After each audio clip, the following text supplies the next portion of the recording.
Dear brothers and sisters, welcome to our today's NJO LEO program of the 8th of April 2019.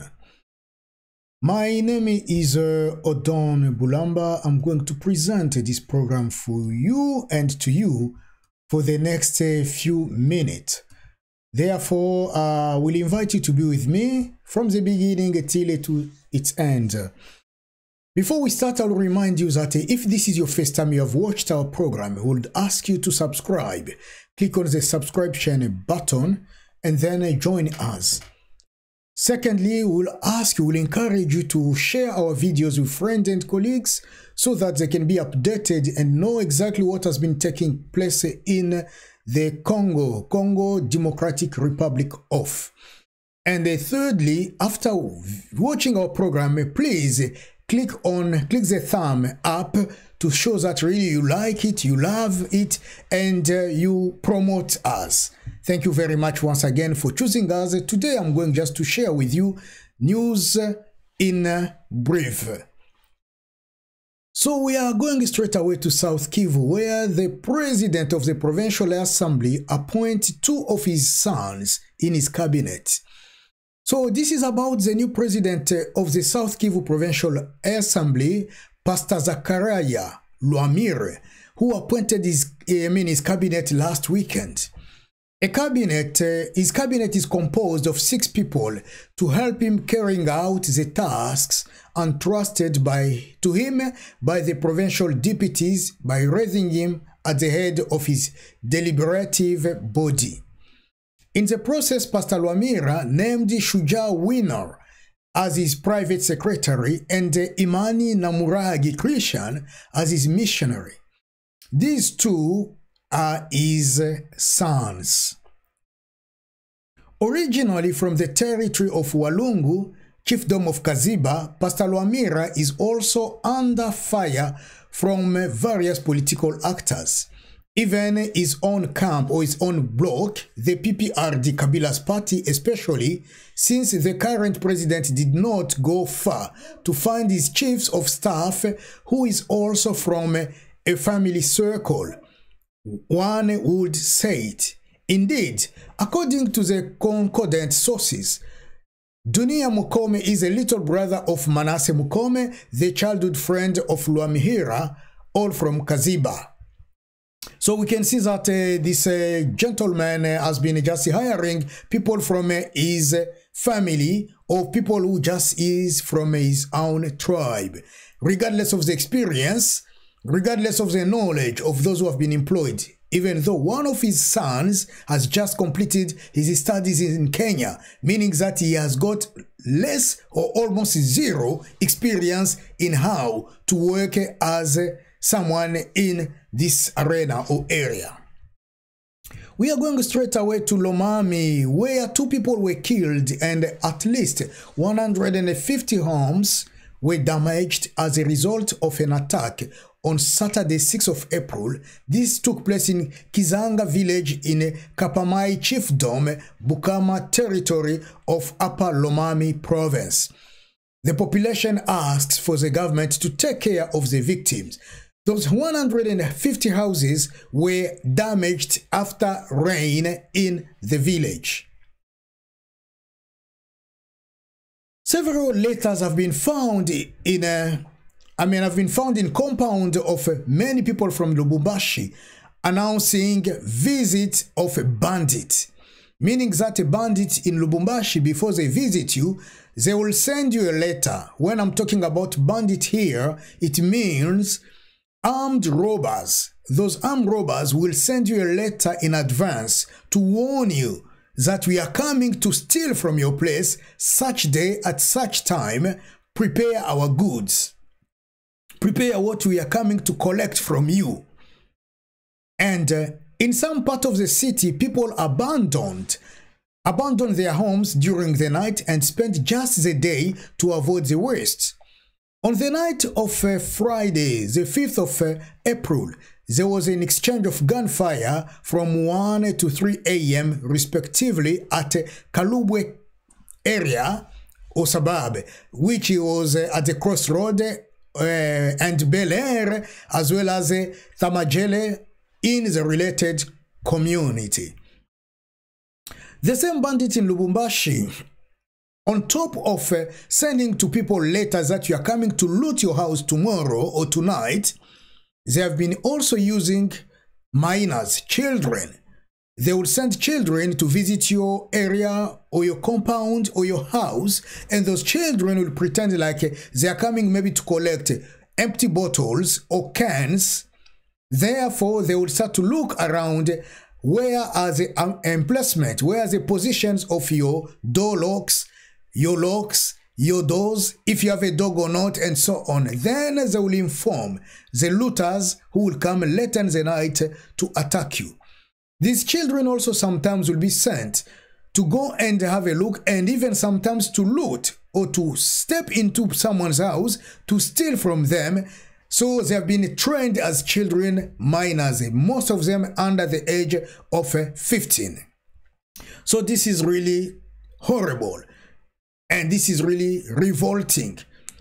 And we are asking for the government to step in and to help, because those who are coming to loot during the night, those armed robbers, most of them will be in the army. They will wear army uniforms or the national police uniforms of the DRC.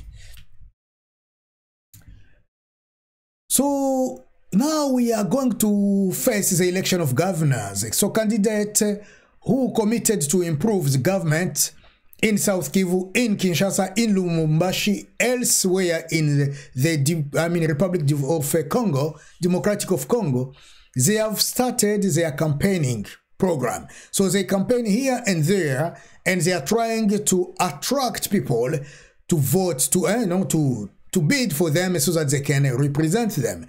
And those who are going to vote the governors are members of parliament, deputies. And those parliament members, as you know, they have been subject to corruption. They have been also accused in parallel with the members of senators, candidates for senators. But we are not sure if the government of the Congo will let this movement, this election to move forward, to go ahead, while we still have some problems with corruption during these coming elections. So furthermore, we are going to look at in Maniema, where in the province, two candidates for the election of governors and vice governors presented their action programs to the provincial elected representative this Sunday, 7th of April, at the Provincial Assembly. They said election will take place on the 10th of April in accordance to the calendar published by the Independent National Electoral Commission, and the litigation period of the result will begin on the 11th and end the 25th.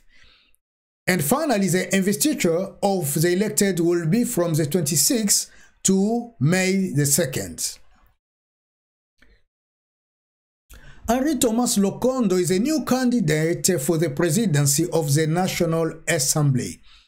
The vice president of Palu and Allies Group, so that's Thomas Lokondo, is also the national deputy. He is an independent candidate for the post of the president of the final office, of the National Assembly.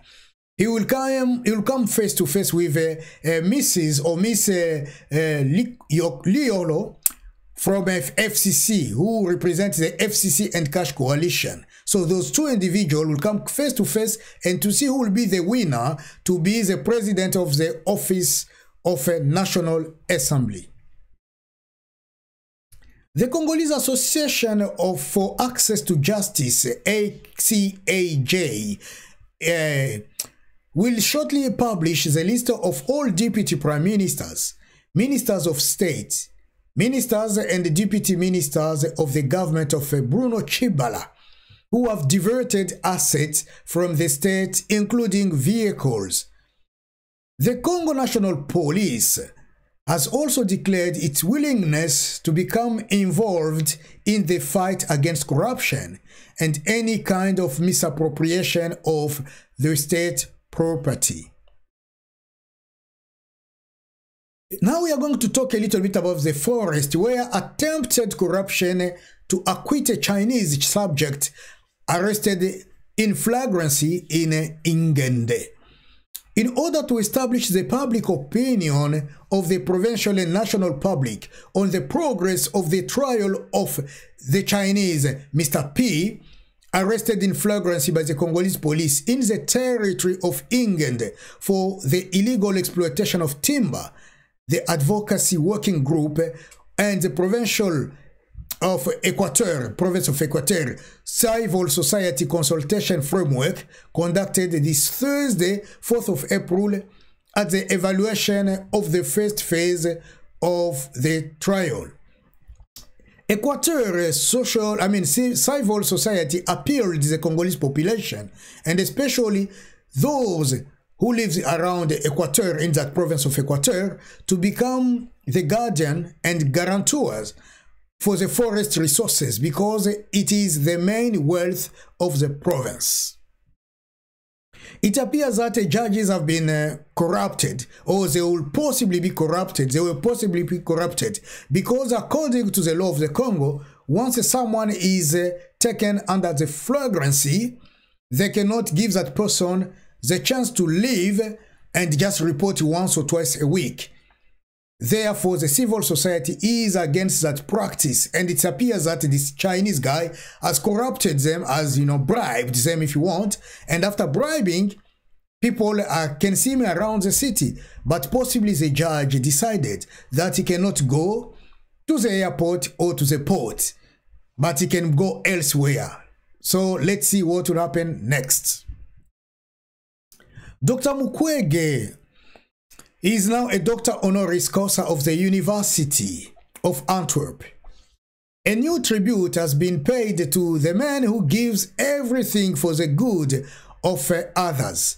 This Thursday, the 4th of April 2019, the University of Antwerp in Belgium has awarded Professor Denis Mukwege the honorary title of Doctor Honoris Causa for his work in the field of gynecology, maternal health and care for the victim of sexual violence in the Panzi Hospital. A new wave of Congolese returned from Angola arrived in recent days in the southwest of the Democratic Republic of Congo, was learned province. Among the displaced are pregnant women, children, the sick, who are deprived of means. So this territory, these people need help and assistance. We have been shouting for help and assistance for these people. So the territory of Kahemba is located at 110 kilometers away from the border with Angola. During his visit to Luanda in February, President Felix Tshisekedi asked the Angolan authorities to warn the DRC government of any decision to expel its nationals. The Angolan government decision to expel the Congolese surprises some Congolese, while others said they were expecting it to be so. Why the Angolan authorities do not respect or consider the message or the request or the statement of the president of the Congo Democratic Republic of, don't they trust our head of state? Will all statements that Tshisekedi makes abroad will all of them bring a change to our nation or not? Because here and there he will say something abroad, he will speak to his homologue as a president, but it's like they don't really consider whatever he says. And people have been wondering, why don't they take into consideration whatever their colleagues, the president of the DRC, will suggest for the well-being of the Congolese people? What is the matter in all of this? What is hidden behind this agenda? So this is what I'm going to share. I had to share with you today, dear brothers and sisters, and I will stop there for today, telling you that if this is your first time you watch our program, please subscribe, share our videos with others. This was only news in brief, and we didn't do any analysis today or comment. Our comment and analysis will come in coming days. Therefore, I wish you a very good life, a very good time, good afternoon, a good morning, a good evening. It depends on where you are. May God bless the Congo. Our Congo is one, we will remain one, we'll continue to be united, and together we will win the battle. Thank you very much for your time. Thank you very much for choosing us. And for there, I will say goodbye for now, and see you next time. Thank you.